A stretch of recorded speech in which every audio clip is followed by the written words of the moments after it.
देश नहीं झुकने देंगे में बहुत बहुत स्वागत आप सभी का। मैं हूं आपके साथ अमन चोपड़ा। गठबंधन की कट्टा कथा, कट्टा का कच्चा चिट्ठा जो खोला है प्रधानमंत्री नरेंद्र मोदी ने, जिसके बाद मोदी ने कहा कि आरजेडी ने कट्टे के दम पर कांग्रेस के मुख्यमंत्री पद की दावेदारी कांग्रेस से ले ली। यह गठबंधन की कट्टा कथा सुनाएंगे आपको।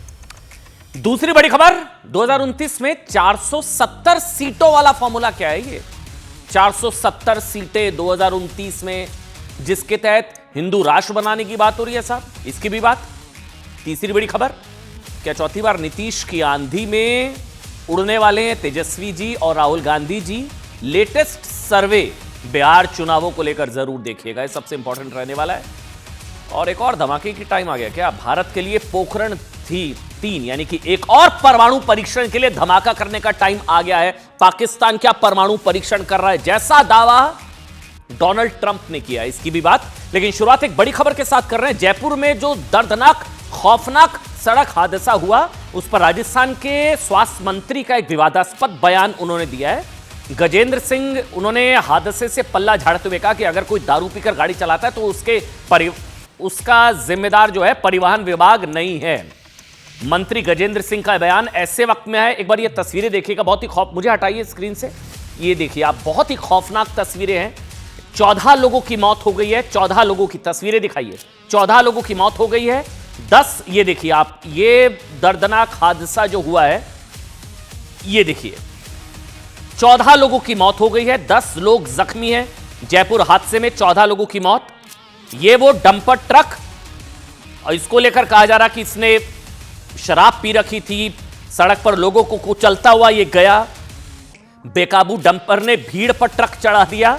ये वो डंपर है ट्रक, इसके ड्राइवर ने दारू पी रखी थी, और ये देखिए यहां ये कुचलता हुआ एक परिवार को, 14 लोगों की मौत हो गई है, 10 लोग जख्मी हैं। हादसा इतना भयानक था, कई लोगों के शरीर के टुकड़े हो गए हैं। हादसे के वक्त डंपर का ड्राइवर शराब के नशे में था, फिलहाल वो भी अस्पताल में भर्ती है। ये वो डंपर ट्रक है और वो ये सीसीटीवी तस्वीरें जो कैद हुई, ये परिवार को कुचलता हुआ। प्रधानमंत्री नरेंद्र मोदी ने भी हादसे पर दुख जाहिर किया है। परिवार वालों को 2-2 लाख रुपए देने की घोषणा हुई है और जख्मी लोगों को 50,000 रुपए प्रधानमंत्री राहत कोष से दिए जाएंगे। देखिए, आपको लगता है परिवहन विभाग की कहीं ना कहीं चूक है इन सब में? मैं इसमें कह नहीं सकता हूँ क्योंकि चूक इसके अंदर कोई दारू पी के गाड़ी चलाए तो उसमें परिवहन विभाग की चूक कैसे है? देखिए, आपको लगता है परिवहन विभाग की कहीं ना कहीं चूक है इन सब में? मैं इसमें कह नहीं सकता हूँ क्योंकि चूक इसके अंदर कोई दारू पी के गाड़ी चलाए तो उसमें परिवहन विभाग की चूक कैसे है? 14 लोगों की मौत हो गई है। बात करेंगे बिहार की। बिहार में 80 एकजुट 20 में क्या पड़ गई है फूट, बात अब इसी की। बटेंगे तो कटेंगे का बिहार एडिशन, बात अब इसकी।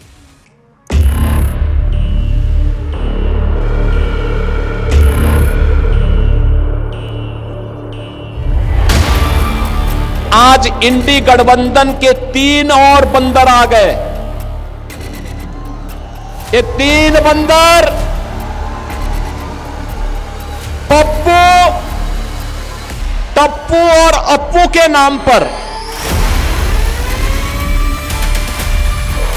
तो हनुमान जी का अपमान कर रहे हैं, योगी हैं। सोचिए, योगी हनुमान जी का अपमान करे, अब इसमें क्या ही बोलें, जनता देख रही है। को लेने एक्सट्रीमिस्ट की कोई जगह नहीं है। आप उनको एक्सट्रीमिस्ट कह रहे हैं ऑन द रिकॉर्ड? हाँ, एक्सट्रीमिस्ट की कोई जगह नहीं।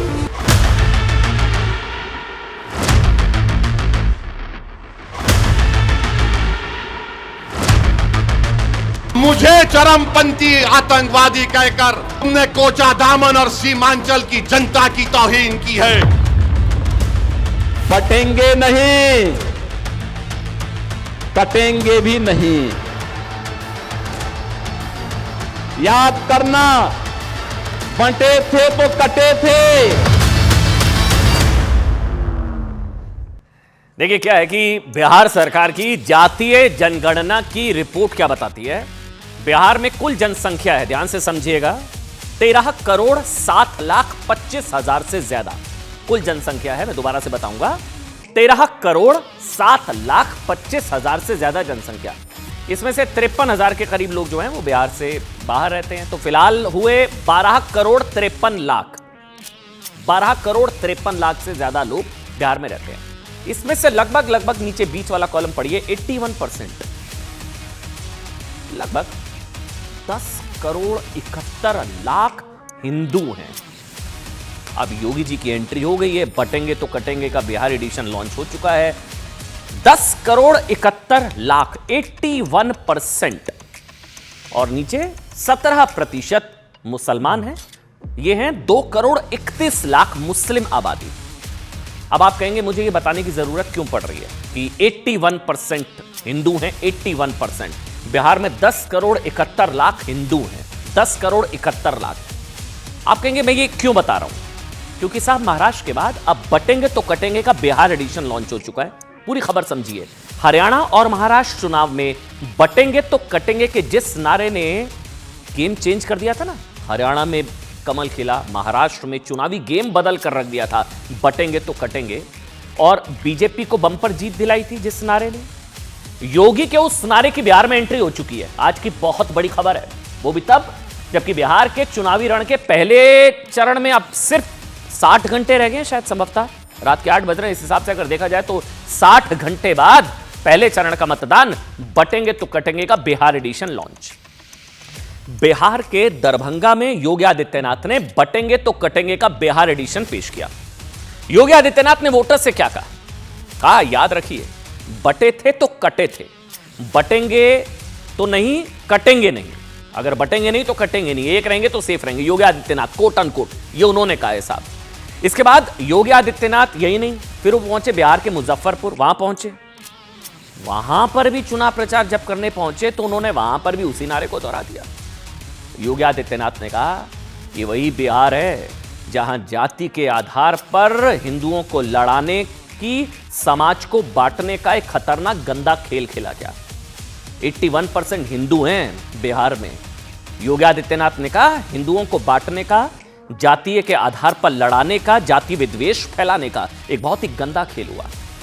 आरजेडी के शासन में 60 से ज्यादा जातीय नरसंहार हुए, हिंदुओं को लड़ाया। त्योहारों से पहले दंगों की आड़ में माहौल को बिगाड़ा गया। इसलिए बिहार की जनता को याद रखना चाहिए, बटेंगे तो कटेंगे। जातीय नरसंहार 60 से ज्यादा, क्योंकि आप बटे। योगी आदित्यनाथ समझा रहे हैं इसलिए एक रहेंगे तो सेफ रहेंगे। मतलब जिस नारे की जबरदस्त चर्चा के बाद बीजेपी ने हरियाणा जीता, महाराष्ट्र जीता, उसका राजनीतिक प्रयोग अब बिहार में शुरू हो चुका है। अब इस नारे का सीधा कनेक्शन महागठबंधन से है। क्यों? इस नारे से सवाल है कि क्या बीजेपी विपक्ष के जातिवादी चक्रव्यूह का हिंदू एकता से उसको काटने की तैयारी कर रही है? हर कोई क्या कहता है, बिहार में बहुत जातिवाद है, यही होता ना। गठबंधन के नेता या सारे लोग क्या कहते हैं, हिंदू बटा हुआ है, हिंदुओं में इतनी जातियां हैं, ये जाति ये मेरे साथ, ये जाति उसके साथ। तो जो जातीय चक्रव्यूह है, क्या बीजेपी हिंदू एकता के कार्ड से उसको काटने की तैयारी कर रही है? अब क्योंकि माना जाता है, एक और चीज, आंकड़ा एक और मैं आपको दिखाता हूं। ये जो टोटल 81% मैंने आपको बताया था ना, 81% हिंदू, यही मैंने बताया। अब वो जातिगत समीकरण जो है उसके हिसाब से, जाति जनगणना की रिपोर्ट के हिसाब से 81% में ईबीसी है 36%, ओबीसी 28%, एससी एसटी 19% और सवर्ण 18%। ये ब्रेकअप है 81% हिंदू का। लेकिन अभी तक 81% हिंदू जनसंख्या को अगड़े, पिछड़े, ओबीसी, बैकवर्ड, यादव, दलित, महादलित में बांटा जाता है। नतीजा ये हुआ, हिंदू वोट बट जाता था, लेकिन 17% मुस्लिम वोट एकजुट, एकमुश्त होकर किसी भी पार्टी को जीतने या हराने की कोशिश करता था, उस स्थिति में रहता था, वो नहीं बटता था। माना जाता है कि बिहार में जातिवादी राजनीति का सबसे बड़ा फायदा आरजेडी को मिलता रहा। हालांकि तो 20 साल से तो वनवास है, लेकिन फिर भी मिलता रहा था, क्योंकि ओबीसी में आने वाले करीब 14% यादव, 14% यादव आरजेडी को एकमुश्त वोट दे देते थे। यादव, जो हिंदुओं में यादव, 17% मुसलमान भी आरजेडी को मजबूत करते थे। लेकिन अब फंस गया मामला। वैसे एक और चीज, अब ओवैसी आ गए। ओवैसी कह रहे हैं क्या मुसलमानों के साथ तो धोखा किया तेजस्वी यादव ने। एक है तो सेफ है वाली राजनीति और बटेंगे तो कटेंगे वाले नारे से अब बीजेपी को उम्मीद है साहब कि हरियाणा, महाराष्ट्र में हिंदू आबादी ने जातियों का भेद बुला दिया, जाति की दीवार गिरा दी, एकमुश्त होकर बीजेपी को जिताया। उसी तरह का गेम क्या बिहार में भी बदल सकता है या खेल हो सकता है 81% हिंदू? क्योंकि यहां बीजेपी के कोर वोटर तो कहीं जाने वाले नहीं है। लेकिन आप सुनिए, जो ये कहा जा रहा है कि 80 तो एकजुट, 20 में पड़ गई फूट। ओवैसी की एंट्री से 20 में फूट पड़ गई है। महागठबंधन के कोर वोटर्स, MY में आप M जोड़ लीजिए, अगर मुसलमानों की बात करें तो वो बट सकते हैं, वहां फूट पड़ गई है। क्यों? ऐसा इसलिए क्योंकि महागठबंधन ने कहानी समझिएगा, 14% यादवों के नेतृत्व का दावा करने वाले तेजस्वी जी को तो सीएम फेस बना दिया, 40% सीएम फेस, 2% मल्लाह जाति से आने वाले मुकेश सहनी साहब को उप मुख्यमंत्री डिप्टी सीएम का फेस। ठीक, मुकेश सहनी साहब। ओवैसी ने पूछा 18% 17% दरी बिछाने के लिए क्या? मुसलमानों ने हमेशा वोट दिया तेजस्वी यादव आरजेडी को, उनको क्या दिया? ये ओवैसी ने पूछा, उनको क्या दिया? वो लगातार आरोप लगा रहे हैं कि महागठबंधन ने मुसलमानों के साथ धोखा कर दिया, मुसलमानों को सिर्फ दरी बिछाने के लायक समझता है क्या महागठबंधन, तेजस्वी यादव आरजेडी? ये ओवैसी ने पूछा। तो मतलब क्या धोखा हुआ, इसलिए 80 में फूट पड़ेगी ओवैसी? अच्छा, एक और चीज समझिएगा, ध्यान देने वाली बात यह कि खतरा बीजेपी के वोटर्स के कटने का उतना नहीं है अब, बल्कि उधर 20 में फूट महागठबंधन के मुस्लिम वोट के बटने का है। क्यों?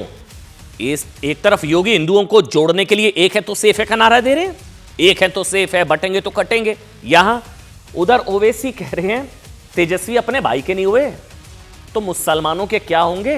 18% मुसलमानों को तो दरी बिछाने के लायक समझाए तेजस्वी यादव ने। सुनिए क्या कुछ कहा। कटेंगे भी नहीं,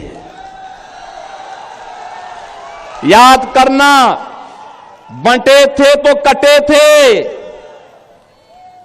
बटेंगे नहीं तो कटेंगे नहीं, एक रहेंगे तो सेफ भी रहेंगे। बंटना नहीं है, बटेंगे तो एक रहेंगे तो सेफ रहेंगे, एक रहेंगे सेफ रहेंगे। अब सब साहब समझिए कि बिहार में हिंदू वोट एकजुट करने की कोशिश हो रही है। योगी मैदान में उतर चुके हैं, खोलकर खेल रहे हैं। उधर 17% मुस्लिम वोट में फूट पड़ती नजर आ रही है। उसकी कहानी अब सुनाता हूं। तेजस्वी बनाम ओवैसी हो गया कि मुस्लिम वोट ओवैसी कह रहे हैं मुझे मिलेगा, तेजस्वी कह रहे हैं मुझे मिलेगा। ये लोग आपस में लड़ रहे हैं मुसलमान वोट के लिए, इसलिए वहां फूट पड़ी। ओवैसी पूरी ताकत से आरजेडी के वोट काटने में लगे हुए हैं और कई हद तक सफल भी हो रहे हैं। 29 अक्टूबर को ओवैसी ने यह कहकर तेजस्वी यादव पर प्रहार किया था कि जिस MY समीकरण के सहारे, MY मतलब मुस्लिम यादव समीकरण के सहारे आरजेडी ने बिहार की सत्ता में 15 साल तक शासन किया, 15 साल, उसे मुसलमानों को क्या मिला? ओवैसी ने आरोप लगाया था कि आरजेडी मुसलमानों के वोट तो ले लेती है लेकिन उन्हें वोट के हिसाब से ना बराबर प्रतिनिधित्व देती नहीं है और दिया नहीं है। ओवैसी ने सवाल उठाया था कि अगर मल्लाह का बेटा उप मुख्यमंत्री बनवाया जा सकता है तो मोहम्मद का बेटा मुख्यमंत्री क्यों नहीं बन सकता? मल्लाह का बेटा डिप्टी सीएम, उन्होंने पूछा मोहम्मद का बेटा वो क्यों नहीं बन सकता? अब ओवैसी ने तेजस्वी के उस बयान पर अटैक किया जिसमें उन्होंने दरअसल एक्सट्रीमिस्ट, चरमपंथी बता दिया था ओवैसी को। तेजस्वी ने ओवैसी को एक्सट्रीमिस्ट, चरमपंथी, एक इंटरव्यू के दौरान तेजस्वी यादव से सवाल पूछा गया था कि जब वो सेकुलर ताकतों के साथ मिलकर बीजेपी से लड़ने की बात करते हैं तो फिर असद ओवैसी को क्यों नहीं शामिल करते हैं? ठीक, अब इसके जवाब में तेजस्वी ने कहा महागठबंधन में एक्सट्रीमिस्ट यानी कि आप कह लीजिए कट्टरपंथी या चरमपंथियों की कोई जगह नहीं है, चरमपंथियों की। अब यही पकड़ लिया ओवैसी साहब ने, कह रहे कि मुसलमान ना आपके लिए चरमपंथी हो गया, मुसलमानों के वोट लेंगे। इसी बयान पर आज किशनगंज में चुनावी रैली के दौरान असद ओवैसी ने जमकर हमला बोला। उन्होंने तेजस्वी यादव को चुनौती दी कि वो एक्सट्रीमिस्ट को अंग्रेजी में लिख कर दिखा दे। खैर ये अलग टॉपिक पर चले गए ओवैसी साहब। ये उन्होंने कह दिया कि वो उनको लेकर अलग से बहस होती है, 9th वाली सारी बहस तेजस्वी यादव को लेकर। ओवैसी ने कहा एक बार लिख कर दिखा दे अंग्रेजी में, एक्सट्रीमिस्ट लिख कर दिखा दे। ओवैसी ने कहा कि दाढ़ी टोपी वाले को, नमाजी को, अल्लाह की इबादत करने वाले को चरमपंथी कहते हैं।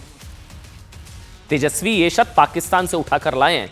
ये पूरे सीमांचल की तौहीन है, पूरे सीमांचल की तौहीन है। ओवैसी ने मुद्दा बना लिया। मैं कह रहा हूं 81 जो 20 में पड़ गई फूट। ओवैसी कह रहे हैं सीमांचल जवाब देगा आरजेडी को। अब ध्यान देने वाली बात क्या है साहब, सीमांचल कौन सा इलाका है आप जानते हैं? सीमांचल वो इलाका है जहां करीब 45% मुस्लिम आबादी, 45%। ये इलाका पहले आरजेडी का गढ़ माना जाता था, लेकिन 20 के चुनाव में खेल हो गया। 2020 ओवैसी की पार्टी एआईएमआईएम ने सीमांचल की 5 सीटें आरजेडी से छीन ली थीं। 5। मैं बार बार कह रहा हूं बहुत गंभीर मामला हो गया आरजेडी के लिए ये। और इस बार भी सीमांचल में आरजेडी एआईएमआईएम के बीच कड़ी टक्कर मानी जा रही है। 20 में पड़ गई फूट। इस बीच ओवैसी ने तेजस्वी पर यह कहकर प्रहार किया कि वो दाढ़ी टोपी वालों को एक्सट्रीमिस्ट, पहले तो अंग्रेजी में लिखकर दिखाएं तेजस्वी यादव, एक्सट्रीमिस्ट ये पूछा ओवैसी ने, और चरमपंथी मानते हैं, समझते हैं। सुनिए।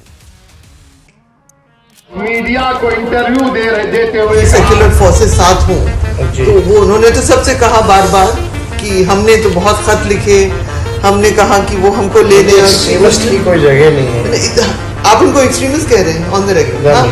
हाँ, एक्सट्रीमिस्ट की कोई जगह नहीं। तो तेजस्वी ने कहा कि ओवैसी, क्या कहा उसने? ओवैसी एक्सट्रीमिस्ट है, चरमपंथी है, इंतहा पसंद है, दहशतगर्द है। आप बताइए हमको, हम तेजस्वी को बोलेंगे बाबू एक्सट्रीमिस्ट को तुम जरा अंग्रेजी में लिख के बता दो।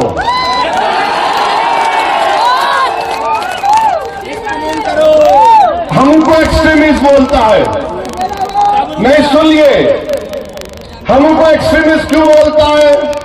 इसलिए बोलता है कि मेरे चेहरे पे दाढ़ी है, सर पे टोपी है, मैं नमाजी हूं, मैं अल्लाह की इबादत करने वाला हूं। ऐसे तो राहुल गांधी को भी आकर बोलना चाहिए। यही अगर बीजेपी का कोई नेता इस तरह से बोल देता तो कहते कि एक नमाजी मुसलमान भाई को चरमपंथी कह दिया। अब तेजस्वी यादव ने, जैसा कि ओवैसी कह रहे हैं कि मैं नमाजी हूं इसलिए मुझे चरमपंथी का, तो राहुल गांधी को कम से कम आकर सामने अपनी बात रखनी चाहिए। इस बीच एक बड़ी खबर आ रही है, लालू प्रसाद यादव के चुनाव प्रचार को लेकर विवाद हो गया। वो दरअसल चुनाव प्रचार में उन्होंने रोड शो किया, दानापुर रोड शो, उस पर विवाद हो गया कि अब इनका स्वास्थ्य ठीक है। ये बीजेपी पूछ रही है, अब इनका स्वास्थ्य ठीक हो गया। बीजेपी ने पूछा सुप्रीम कोर्ट क्या बेल पर छूटकर चुनाव की आजादी दूसरे कैदियों को भी देगा? लालू प्रसाद यादव रोड शो कर रहे हैं और यही बीजेपी की तरफ से कहा जा रहा है कि यहां कोर्ट में तो अनफिट, कोर्ट में व्हील चेयर, यहां प्रचार में फिट है। मतलब लालू प्रसाद यादव स्वास्थ्य कारणों का हवाला देकर बेल पर हैं, लेकिन उनका स्वास्थ्य कैसा है इस बात का अंदाजा उनकी घंटों तक चुनावी रैली को देखकर लगाया जा सकता है। ये वाली बीजेपी ने भी तब लालू प्रसाद यादव के सवाल, उनके स्वास्थ्य पर सवाल उठाया था जब वो, आपको याद होगा, आईआरसीटीसी केस में यहां पर व्हील चेयर पर बैठकर कोर्ट में पहुंचे थे। उसी दिन वो, उसी दौरान जो है वो एक उनका पुराना भी वीडियो आया था मॉर्निंग वॉक करते हुए। तो आज ये सवाल उठाया जा रहा है कि साहब ये देखिए, अब ये अजय आलोक ने पोस्ट किया, दिखाइए एक बार पोस्ट, मैं भी पढ़ पाऊंगा, मुझे नजर नहीं आ रहा, दिखाइए। ये इन्होंने पोस्ट किया है कि भाई इस तरह की छूट क्या बेल पर, इस तरह, ये देखिए, स्वास्थ्य कारण से जेल से बेल पे छूटे लालू जी का स्वास्थ्य इतना खराब है कि वो दानापुर में आज रोड शो करेंगे। क्या ये आजादी बाकी कैदियों को भी माननीय सुप्रीम कोर्ट देगा? मतलब कोर्ट में अनफिट, वैसे फिट, वैसे तो वो बैडमिंटन, मॉर्निंग वॉक, सारी चीजें करते हुए नजर आए। आगे बढ़ेंगे। इधर बिहार चुनावों के बीच ही मधुबनी से बीजेपी सांसद अशोक कुमार यादव के एक बयान को लेकर विवाद खड़ा हो गया। अब सुनिए एक और बड़ी खबर। अशोक कुमार यादव ने दरभंगा में चुनाव प्रचार के दौरान कहा कि मोदी सरकार जनता के लिए जितनी भी योजनाएं बनाती है ना, उनमें कोई फर्क नहीं करती है, सबको फायदा मिलता है। उसका एक ही ध्येय है, सबका साथ सबका विकास, कोई फर्क नहीं किया जाता है। उन्होंने कहा कि केंद्र की मोदी सरकार हो या राज्य की नीतीश सरकार, दोनों योजनाओं से बिहार के हर वर्ग को लाभ मिला। बड़ी संख्या में मुस्लिम समुदाय के लोगों ने भी लाभ लिया। सरकार ने तो योजनाओं के आवंटन में कभी कोई भेदभाव नहीं किया। इन्होंने कह दिया साहब, इन्होंने कह दिया कि जब वोट देने की बात आती है ना, तो बीजेपी को मुस्लिम समुदाय के लोग वोट नहीं देते हैं, लाभ पूरा ले लेते हैं। यानी मुस्लिम समुदाय के लोग सभी योजनाओं का लाभ तो लेते हैं, लेकिन बीजेपी को वोट नहीं देते हैं। अगर उन्हें बीजेपी को वोट देना नहीं है, आगे उन्होंने कह दिया, तो सरकारी योजनाओं के लाभ को भी तौबा तौबा कहकर छोड़ दें। विपक्षी पार्टियों ने अशोक कुमार यादव के बयान को नफरती, जहरीला, सांप्रदायिक बहुत कुछ बता दिया। उनका कहना है कि सरकारी योजनाएं जनता के टैक्स के पैसे से चलती हैं, किसी एक पार्टी से नहीं। इसलिए बीजेपी नेता को ऐसा बयान नहीं देना चाहिए कि लाभ ले लिया, मुसलमान लाभ ले लेते हैं, वोट नहीं देते हैं। वहीं बीजेपी नेताओं का कहना है साहब कि जब सरकार से योजनाएं लागू करने में किसी का धर्म नहीं पूछा जाता तो मुस्लिम समुदाय के लोगों को भी यह बात समझ में आनी चाहिए। लेकिन क्या बीजेपी नेता अशोक यादव ने मुसलमानों के वोट ना देने पर कुछ गलत कहा? ये बताने से पहले एक बार उनका बयान सुनिए, फिर थोड़ा सा विश्लेषण करेंगे इस खबर को लेकर। पहले बयान सुनिए। 400 से 1100 लेते हो लेकिन वोट नहीं देते हो, तो मैं कहता हूं कि कह दो तौबा तौबा, ये लाभ हम नहीं लेंगे भाइयों। कह दो तौबा तौबा, ये लाभ नहीं लेंगे। या तो हम कहते हैं कि आइए मुसलमान भाइयों, मुख्यधारा में जुट के आइए, भारतीय जनता पार्टी के साथ आइए। इस आदमी को ये तक नहीं पता कि देश में योजनाएं भाजपा के पैसों से नहीं चलती हैं, आम आदमी के टैक्स से चलती हैं, और वो टैक्स मुसलमान भी देता है। अगर इनको आम आदमी के टैक्स से अपनी तनख्वाह नहीं लेनी है, मतलब भत्ता नहीं लेना है, मतलब क्योंकि उसमें मुसलमानों का भी पैसा है। सभी वर्ग के लोग टैक्स देते हैं, चाहे वो इनकम टैक्स हो, चाहे जीएसटी टैक्स हो, चाहे प्रॉपर्टी टैक्स हो, चाहे अन्य तरह के टैक्स हो। सभी टैक्सों में समरूपता से जिसका जो बनता है उसी हिसाब से टैक्स लिए जाते हैं। लेकिन भारतीय जनता पार्टी के नेता जिस तरह से नफरत की भाषा बोलते हैं, जिस तरह से नफरती बोलते हैं, इससे ही स्पष्ट होता है कि उनको भारत के संविधान और संवैधानिक व्यवस्था से मतलब नहीं है। देश और राज्य संविधान से चलेगा। उस संविधान में सभी धर्मों का समान अधिकार है, चाहे वो हिंदू। देखिए, अशोक यादव ने वैसे जो कहा है ना कि वो मुसलमान भाई लाभ उनको मिलता है लेकिन वो बदले में वोट नहीं देते हैं बीजेपी को। वो कह रहे हैं कि अब तो तौबा तौबा कर लेनी चाहिए फिर ऐसे, जब वोट नहीं देना तो।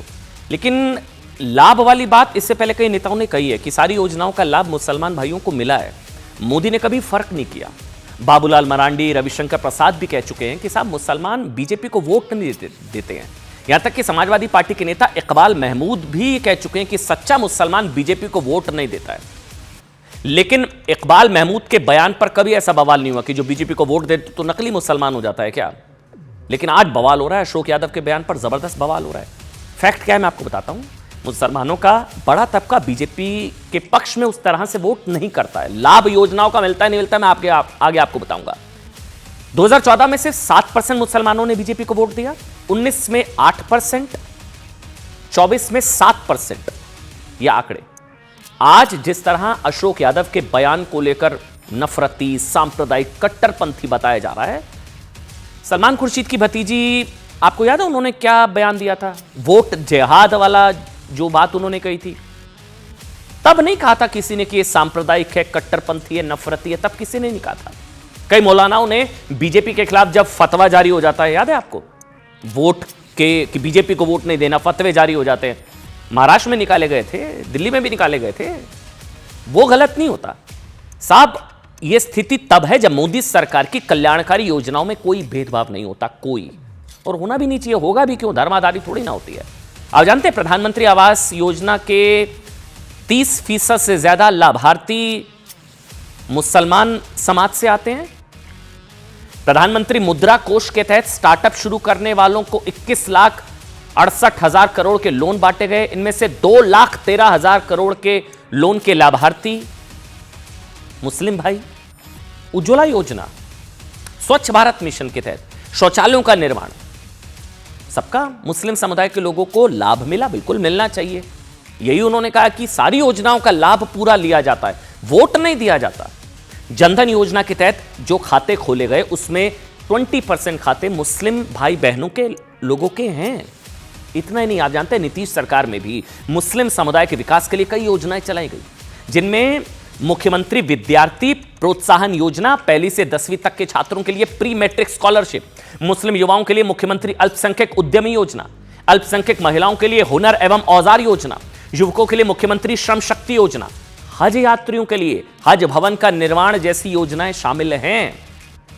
बिहार में नीतीश सरकार में मदरसा शिक्षकों को सरकारी शिक्षकों के बराबर वेतन दिया जाना शुरू किया गया। मुस्लिम तलाकशुदा बेटियों को रोजगार देने के लिए साल 2007 से 10,000 रुपए की जो सहायता राशि दी जा रही थी उसे बढ़ा दिया है। अब ये देखिए उसे 25,000 कर दिया गया, 25,000। इसलिए अशोक यादव ने जो कहा उसको लेकर बवाल हो सकता है कि वो गलत है, सही है, सांप्रदायिक है, ये है, वो है, लेकिन फैक्चुअली क्या गलत है इस पर भी बात करने की जरूरत है। और एक और फैक्चुअल स्टोरी आज पीएम ने सुनाई है, कट्टा कथा।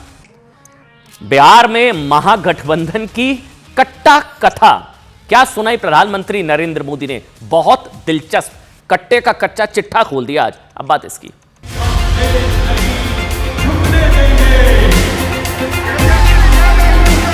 आरजेडी ने कांग्रेस की कनपट्टी पर कट्टा रखकर मुख्यमंत्री की उम्मीदवारी का वो प्रचार का वो जो हथियार था ना, वो भी चोरी कर लिया।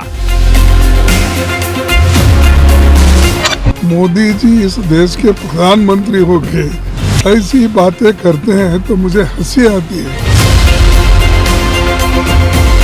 इसको उजागर करना बिहार की जनता के सामने यह हमारी जिम्मेदारी है। अगर उजागर नहीं करेंगे तो जंगल राज वाले वापस आएंगे। जिसकी जैसी सोच है उसकी वैसी भावना है, और वैसे ही कहते हैं वैसे ही करते हैं।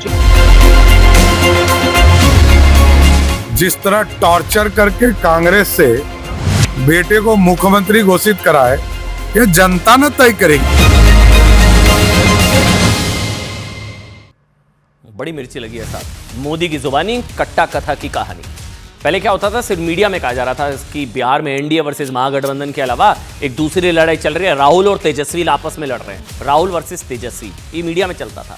लेकिन आज प्रधानमंत्री नरेंद्र मोदी ने भी उन अटकलों पर मोहर लगा दी है जिसमें कहा जा रहा था कि बिहार चुनाव में तेजस्वी और राहुल मोदी नीतीश की बजाय आपस में लड़ रहे हैं, आपस में एक दूसरे को निपटाने में लगे हुए हैं। क्या हुआ, बिहार के आरा की चुनावी रैली में पीएम मोदी ने कहा कि कांग्रेस नहीं चाहती थी कि तेजस्वी मुख्यमंत्री का चेहरा बने, लेकिन आरजेडी ने कनपट्टी पर कट्टा रखकर महागठबंधन से मुख्यमंत्री पद की दावेदारी छीन ली। दोबारा से सुनिए, पीएम ने कहा, ऐसा दावा किया कि कांग्रेस नहीं चाहती थी कि तेजस्वी सीएम फेस बने, लेकिन आरजेडी ने कांग्रेस की कनपट्टी पर कट्टा रखकर महागठबंधन से मुख्यमंत्री पद की दावेदारी छीन ली। ये कट्टा कथा, गठबंधन की कट्टा कथा। मोदी ने यह भी दावा किया साहब कि कांग्रेस और आरजेडी पहले से अंदरूनी कलह में उलझे हुए हैं और चुनाव के बाद दोनों के बीच एक दूसरे का सिर फोड़ने की नौबत आ जाएगी, ये एक दूसरे का सिर फोड़ेंगे। मोदी ने अब ऐसा क्यों कहा? तेजस्वी राहुल एक दूसरे को निपटाने में लगे हुए हैं, बिहार चुनाव में दोनों खुद निपट जाएंगे। ये बताने से पहले एक बार मोदी का बयान और उनके बयान पर तेजस्वी का बयान, दोनों का सुनिए। कन वापस लेने से एक दिन पहले बिहार में बंद कमरे में गुंडागर्दी का खेल खेला गया था। कांग्रेस कभी नहीं चाहती थी कि सीएम पद पर आरजेडी के नेता का नाम तय हो, लेकिन आरजेडी ने भी मौका छोड़ा नहीं। आरजेडी ने कांग्रेस की कनपट्टी पर कट्टा रखकर सीएम पद चोरी कर लिया, घोषणा करवा के रहे। प्रधानमंत्री को इस तरह की भाषा हम लोगों ने नहीं देखी है। कट्टे की बात करना, गुजरात में जाएंगे तो फैक्ट्री की बात करेंगे, सेमीकंडक्टर फैक्ट्री की बात करेंगे, आईटी पार्क की बात करेंगे, डेटा सेंटर की बात करेंगे। अब बिहार आएंगे तो कट्टे की बात करना, कैसी बातें करते हैं प्रधानमंत्री। अब देखिए कौन कैसी बात कर रहा है तो आप लोग वोटर तय करेंगे बिहार के। लेकिन क्या गलत कहा पीएम ने? पीएम का दावा है साहब कि कांग्रेस ने आरजेडी को डुबोने की सुपारी ले रखी है। कांग्रेस किसी भी कीमत पर आरजेडी का सीएम नहीं बनने देना चाहती। अब ये फैक्चुअली क्या इनकरेक्ट है हमें नहीं पता, ये तो साहब बिहार की जनता तय करेगी। ये राहुल जी को पता है या तेजस्वी यादव को पता है? कांग्रेस ने क्या आरजेडी की सुपारी ले रखी है? कांग्रेस आरजेडी को ज्यादा से ज्यादा नुकसान चाहती है, वो तभी वो राहुल का छठ ड्रामा वाला जो बयान आया था उसको उससे जोड़ा गया था कि ये राहुल ने यह बयान तेजस्वी को नुकसान पहुंचाने के लिए दिया था। इसके बाद से चर्चा शुरू हुई थी कि बिहार की जंग राहुल वर्सेस तेजस्वी हो गई है। कैसे, सुनिए। इसकी अटकलें तब लगनी शुरू हुई जब वोट अधिकार यात्रा से, जिसके बाद तेजस्वी ने अलग से बिहार यात्रा निकाली, उसमें राहुल जी नहीं थे। फिर सवाल उठे कि तेजस्वी को आखिर अलग से यात्रा निकालने की जरूरत क्यों पड़ी। वोट अधिकार यात्रा के दौरान ही तेजस्वी ने राहुल को पीएम बनाने की बात की, लेकिन आपको याद होगा, लेकिन राहुल तेजस्वी को सीएम फेस घोषित करने पर सहमत नहीं हुए थे। फिर आगे आगे बढ़िए, फिर दलाल की अटकलें तब और बढ़ी, दरार की अटकलें तब और बढ़ी जब महागठबंधन के पोस्टर से राहुल जी को आउट कर दिया गया था।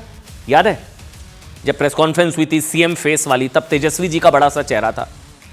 फिर जब घोषणा पत्र घोषित हुआ था तो पासपोर्ट, बीजेपी ने कहा था कि पासपोर्ट वाली फोटो, पासपोर्ट साइज फोटो लगा दी राहुल गांधी जी की, तेजस्वी जी की इतनी बड़ी फोटो।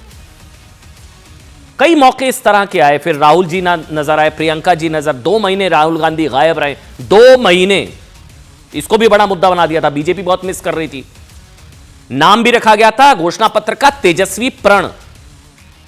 तो इस मतलब सिर्फ इतना नहीं, महागठबंधन के मंच पर तेजस्वी के चेहरे के आगे राहुल जी का चेहरा बहुत छोटा कर दिया गया था। तेजस्वी की बड़ी बड़ी तस्वीर, राहुल की तस्वीर पोस्ट कार्ड साइज वाली। तेजस्वी का 3 बार नाम, राहुल का 1 बार भी नहीं। एक बहुत लंबी लिस्ट है साहब। तेजस्वी राहुल की रैली हुई जिसमें शायद ये मैसेज देने की कोशिश हुई कि दोनों के बीच अब सब कुछ ठीक है, ऑल इज वेल है। लेकिन बीजेपी का दावा है साहब कि दोनों के बीच उसी वक्त से सब कुछ ठीक नहीं है जब से कांग्रेस ने मांगी थी 70 सीटें, मिली सिर्फ 61 सीटें। इसकी वजह, पहली वजह है कांग्रेस का कमजोर कड़ी होना। आप समझिए क्यों। 2020 में कांग्रेस 70 सीटों पर चुनाव लड़ी, जीती सिर्फ 19। देखिए 70 पर 19 जीती। इसलिए आरजेडी के शुभचिंतकों को लगता है साहब कि 2020 में कांग्रेस को कम सीटें दी गई होती ना तो आरजेडी की जीत और बड़ी हो जाती। आरजेडी को क्या लगता है कि कांग्रेस को बेवजह 70 सीटें दे दी, आई 19, तब आरजेडी को लगता है कि उस वक्त अगर कम सीटें दी गई होती तो शायद तेजस्वी सीएम हो गए होते, शायद हो गए होते। बीजेपी के मुताबिक कांग्रेस बिहार में तभी जिंदा होगी जब आरजेडी का सफाया हो जाएगा। यह बात लालू प्रसाद यादव भी समझते हैं, इसलिए उन्होंने राहुल को लगातार याद दिलाया कि बिहार में कांग्रेस की क्या हैसियत है। एक और वजह, तीसरी सुनिएगा बहुत ध्यान से। अच्छा, आरजेडी को लगता है कि कांग्रेस पर ज्यादा डिपेंड होना उसके लिए नुकसानदेह है, इसलिए तेजस्वी ने खुद को सबसे बड़ा फेस चुनाव में आत्मनिर्भर बनाने की कोशिश की है। सबसे बड़ा फेस तेजस्वी यादव, तेजस्वी प्रण, घोषणा पत्र में Tejashwi Yadav, CM face Tejashwi Yadav, poster से गायब राहुल गांधी जी, यात्रा अकेले तेजस्वी यादव की। अच्छा, यही वजह है कि कई मौकों पर राहुल तेजस्वी के आगे सरेंडर करते नजर आए, ऐसा बीजेपी ने आरोप लगाया। लेकिन महागठबंधन की 10 से 12 सीटें हैं, वो आपस में, राहुल तेजस्वी आपस में लड़ेंगे 10 से 12 सीटें। अच्छा, शायद इसलिए मोदी ने आज कहा कि तेजस्वी ने खुद को सीएम फेस घोषित करवाने के लिए कांग्रेस के सिर पर कट्टा रखा, कट्टा। वहीं आज बिहार के दरभंगा में चुनाव प्रचार के दौरान पीएम मोदी ने एक बयान बहुत वायरल हुआ, ये चुनावी वर्णमाला आप कह सकते हैं, चुनावी वर्णमाला, पा से पप्पू, टप्पू, अप्पू कहकर इंडिया गठबंधन के बड़े नेताओं पर अटैक किया। योगी ने कहा कि इंडिया गठबंधन में 3 बंदर हैं, पप्पू, टप्पू, अप्पू। पप्पू सच बोल नहीं सकता, अच्छा बोल नहीं सकता, टप्पू अच्छा देख नहीं सकता, और अप्पू अच्छा सुन नहीं सकता। नाम नहीं लिया किसी का। अब कौन किससे अपने आप को जोड़ रहा होगा, आप भी जोड़िए। सीएम योगी का बयान थोड़ी देर में सोशल मीडिया पर वायरल हो गया साहब, जिसके जवाब में अखिलेश यादव ने कहा बीजेपी में बड़े बड़े गप्पू हैं। एक और वर्ड आया, ये चुनावी वर्णमाला, गा से गप्पू। कांग्रेस के नेता पवन खेड़ा ने सीएम योगी पर हनुमान जी का अपमान करने का आरोप लगा दिया। उन्होंने कहा कि एक योगी का ये बयान जो है हनुमान जी का अपमान है, शोभा नहीं देता है। सुनिए, दिलचस्प बयान है आज का। गांधी जी के 3 बंदरों के बारे में सुना होगा। गांधी जी के 3 बंदर थे। गांधी जी ने तो उनको उपदेश दिया था, बुरा मत देखो, बुरा मत सुनो और बुरा मत बोलो। लेकिन आज इंडी गठबंधन के 3 और बंदर आ गए। ये 3 बंदर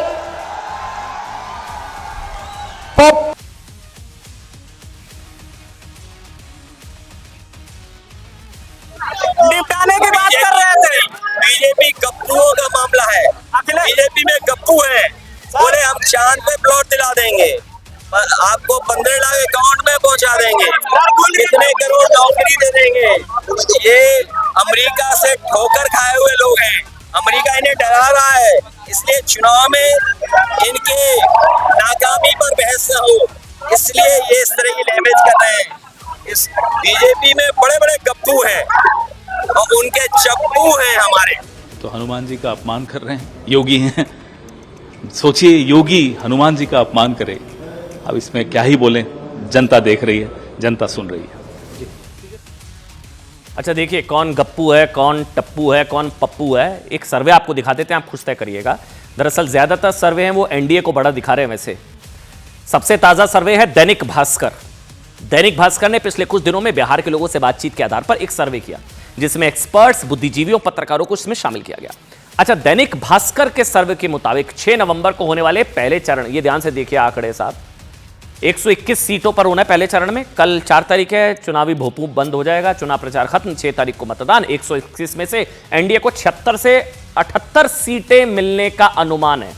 76 से, पढ़िए आप, ये तो बंपर क्लीन स्वीप है इस हिसाब से साहब। 121 में से लगभग 76 टू 78 सीट्स दैनिक भास्कर के हिसाब से, जिसमें सबसे अधिक 41 से 42 सीटें पड़ी है नीचे बीजेपी को। जेडीयू के खाते में आगे 35 सीटें आ सकती हैं। पहले चरण की 121 सीटों में से उधर पड़ी है महागठबंधन को 40 से 42 सीटें मिलने का अनुमान है। आरजेडी को सबसे ज्यादा 32 से 33 और कमजोर कड़ी कांग्रेस को। देखिए फिर वही अभी बात हो रही थी जो पीएम कह भी रहे थे, वही कांग्रेस सबसे बड़ी कमजोर कड़ी गठबंधन की। तेजस्वी को भी इसका समर्था शायद ऐसा 2 सीटें कांग्रेस के खाते में मिलने का अनुमान है। लेफ्ट की अनुमानित 4 सीटों से भी कम। अच्छा, लेफ्ट की ज्यादा है कांग्रेस से, ये भी देखिए दिलचस्प है। ये दैनिक भास्कर के हिसाब से मैं बता रहा हूं, उनका सर्वे है। साल 2020 में हुए विधानसभा चुनाव के नतीजों से तुलना करें तो इस चरण में एनडीए को 15 से ज्यादा सीटों का फायदा हो सकता है। ये भी बहुत इंपॉर्टेंट है, ये आंकड़े बहुत जरूरी हैं भाई। 15 सीटें बढ़ सकती हैं। यहां तो 20 साल से सरकार एनडीए, 20 साल बीच में हुआ था 11 साल बीजेपी के साथ और वैसे, लेकिन 20 साल नीतीश कुमार प्रो इनकम्बेंसी, मतलब 15 ज्यादा सीटें। अब ये दैनिक भास्कर का सर्वे, पिछले चुनाव में मिली थी 59, इस बार हो सकती है 76 से 78।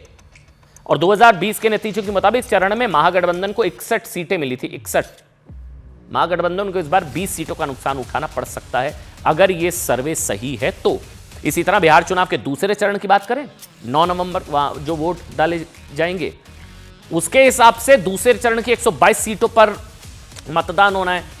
उसमें तो साफ सुपड़ा साफ है, दिखाइए वहां तो 77 से 82 एनडीए, 77 से 82 एनडीए। महागठबंधन को इस चरण में भी 35 से 42 सीटों पर संतोष करना पड़ेगा।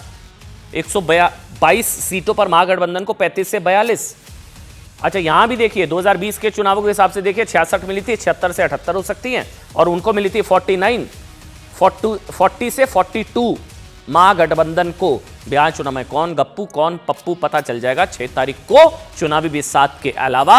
हिंदू राष्ट्र को लेकर किसने दे दिया सीटों का नंबर, यहां किसकी सीटें पता नहीं आएंगी कितनी आएंगी, लेकिन एक नंबर दे दिया हिंदू राष्ट्र के लिए राम भद्राचार्य ने, 470। 2029 में 470 हिंदू सांसद बन जाएगा हिंदू राष्ट्र।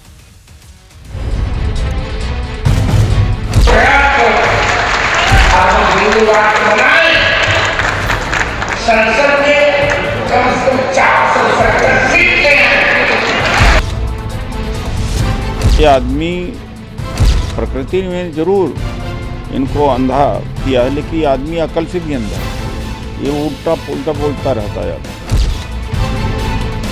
कांग्रेस ने तो वो कहते थे मोहब्बत की दुकान खोल ली है, और उस तुष्टीकरण की दुकान में सांप्रदायिकता बिकती है, जहरीले वक्तव्य बिकते हैं।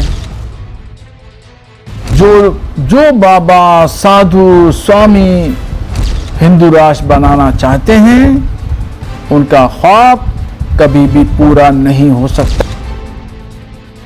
इसमें उन्होंने कोई ऐसी बात नहीं कही जो अस्वाभाविक हो। हम लोग कहते हैं हिंदू राष्ट्र है, हिंदुस्तान है, तो कोई ऐसी बात नहीं कही जो अलग से हो, पर ठीक है, उनका ये अपना स्वतंत्र विचार। को लगता है कि यह दंगा है। मैं उससे पूछना चाहता हूं, तुम्हारे ऐसी ओछी मानसिकता के लोग जो नित्य निरंतर सनातनी पर कुठाराघात करता, एक पॉलिटिकल सनातन की बात होने लग गई है, उससे बचना चाहिए। अगर आप सच्चे सनातन, सच्चा हिंदू धर्म देखेंगे तो वो। अच्छा साहब, एक क्या चल रहा है, योगी आदित्यनाथ के बटेंगे तो कटेंगे का नारा देश को हिंदू राष्ट्र बनाने की साजिश है, कह रहे हैं। दूसरी ओर हिंदू राष्ट्र से चिढ़ने वालों के लिए बुरी खबर क्या है? आज से 4 दिन बाद 7 नवंबर को बागेश्वर धाम के पीठाधीश्वर धीरेन्द्र शास्त्री भारत को हिंदू राष्ट्र बनाने के लिए दूसरी बार पदयात्रा निकालने जा रहे हैं। हिंदू राष्ट्र बनाने के लिए दूसरी पदयात्रा। दूसरी तरफ बाबा बागेश्वर को अपना शिष्य बताने वाले जगतगुरु रामभद्राचार्य जी ने भारत को हिंदू राष्ट्र बनाने के लिए सभी सनातनियों का मार्गदर्शन किया है। जगतगुरु रामभद्राचार्य ने भारत को हिंदू राष्ट्र बनाने के लिए 2 टारगेट सेट कर दिए हैं। 2 टारगेट इसलिए क्योंकि जगतगुरु के मुताबिक ये 2 टारगेट हासिल हो गए तो समझ लो बन गया हिंदू राष्ट्र। पहला, भारत की कुल आबादी में हिंदुओं की जो आबादी है वो 80% फिक्स, मतलब 80% रहना जरूरी है। दूसरा, उन्होंने कहा कि देश की संसद में हिंदुओं के खाते में 470 अब तो 2029 में ही है ना चुनाव, तो मतलब 2029 में 470 सीटें। यूपी के फतेहपुर में भव्य जगन्नाथ मंदिर के भूमि पूजन के मौके पर जगतगुरु रामभद्राचार्य जी ने कहा कि भारत को हर हाल में हिंदू राष्ट्र बनाना ही होगा, लेकिन तभी तक संभव नहीं हो सकता जब तक ये 2 टारगेट हासिल नहीं हो जाए। उन्होंने कहा कि भारत में किसी भी तरह से अब हिंदुओं की जनसंख्या 80% से कम नहीं होनी चाहिए, 80% मिनिमम, बढ़े तो ठीक। संसद में कम से कम 470 सीटें हिंदुओं को मिलनी चाहिए, 470। रामभद्राचार्य जी ने कहा कि जब तक ये दोनों टारगेट पूरे नहीं कर लिए जाते तब तक भारत हिंदू राष्ट्र नहीं बन सकेगा। उन्होंने अपील भी की है कि सब लोग भारत को हिंदू राष्ट्र बनाने की कोशिश में जुट जाओ। रामभद्राचार्य जी यही नहीं रुके, उन्होंने आगे भी एक फॉर्मूला दिया, उसकी भी बात करेंगे, सुनिए। किसी भी प्रकार से हिंदुओं की संख्या 80% होनी ही चाहिए।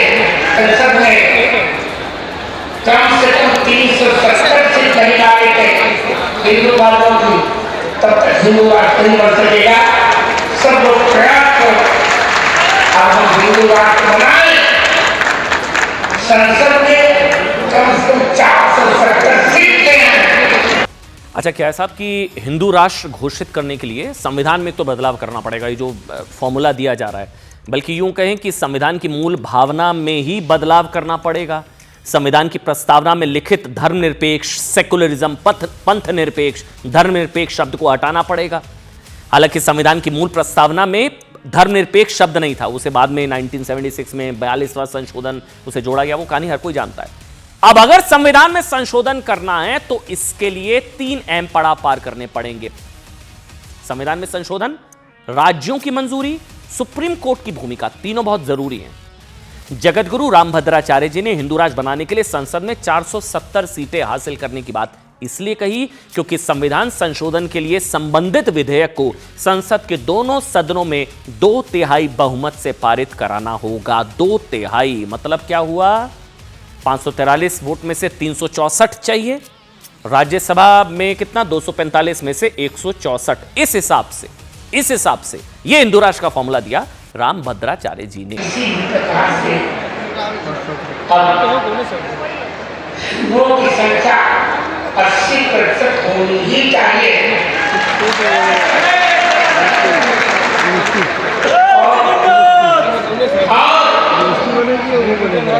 राज्य सरकार भी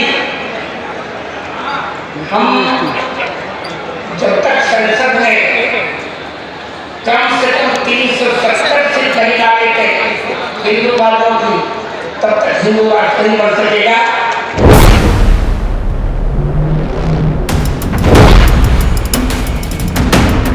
जगतगुरु रामभद्राचार्य ने जैसे ही हिंदू राष्ट्र पर यह बयान दिया, सियासी उथल पुथल मच गई।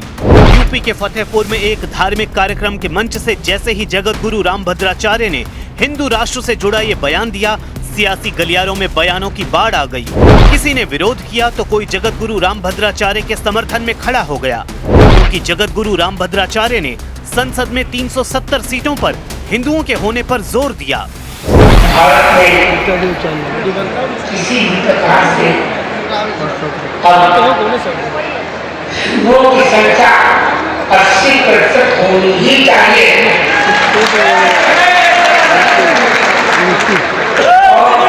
राज्य सरकार राज्य सरकार भी हम जब तक संसद में कम से कम 370 सीट नहीं लाए थे हिंदू वालों की, तब तक हिंदू राष्ट्र नहीं बन सकेगा। जगत गुरु राम भद्राचार्य ने जैसे ही ये बयान दिया वो कांग्रेस के निशाने पर आ गए।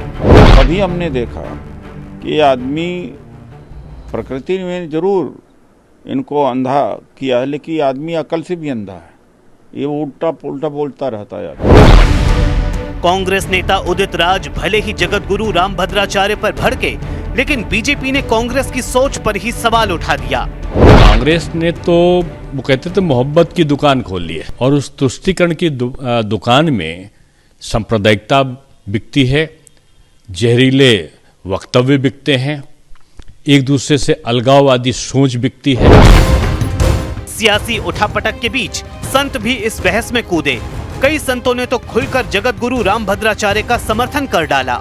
लगता है कि यह दंगा है। मैं उससे पूछना चाहता हूं, तुम्हारे जैसी ओछी मानसिकता के लोग जो नित्य निरंतर सनातनी पर कुठाराघात करता है, सनातन पर कुठाराघात करता है, तुम्हारे ऊपर उच्च स्तरीय जांच होना चाहिए। अंतर्राष्ट्रीय षड्यंत्र के तहत, फंडिंग के तहत देश में अराजकता फैलाना चाहता है, देश में दंगा कराना चाहता है, ये आतंकवादी है।